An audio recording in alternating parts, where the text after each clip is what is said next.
এই কিছুদিন আগে বিকি কৌশল ইন্টারভিউতে বলছে, যে বইটা করেছিল ছাপা বইটা, ওই ইন্টারভিউতে বলছে যে আমি যা রোল পাই 1000% দিই, কারণ 100% দিয়ে কিচ্ছু হবে না, কারণ এখন সবাই 100% দিচ্ছে। মার্কেট যা যেই জায়গায় চলে গেছে, এত নৃশংস হয়ে গেছে, মানুষের কাছে রাস্তা নেই, এখন সবাই 100% দিচ্ছে।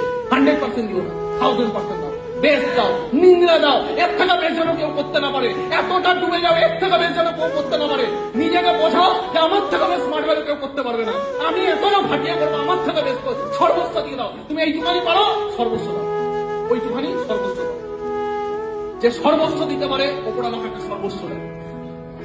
তোমাকে অন্যদের মতো হতে হবে না, তোমাকে অন্যদের মতো হবে না, বাট তুমি এইটুখানি পারো, সর্বস্ব দাও। তুমি 10 ঘন্টা ফিল্ডে থাকতে পারবে, সর্বস্ব দাও। তুমি আবল তাবল যা হয়ে ইনভাইটিং করতে পারবে, দিয়ে দাও সারা সর্বস্ব। তুমি কাঁদতে কাঁদতেও স্মার্ট ভ্যালু করতে পারবে, দিয়ে দাও সর্বস্ব। পাগলের মতো স্মার্ট ভ্যালু ভাবতে পারবে, দিয়ে দাও সর্বস্ব। বড় স্বপ্ন দেখতে পারবে, দিয়ে দাও সর্বস্ব। বাকিরা দেখবে সব হেঁটে গেছে, তোমার কোনো কম্পিটিশন নেই, তুমি টপে থাকবে।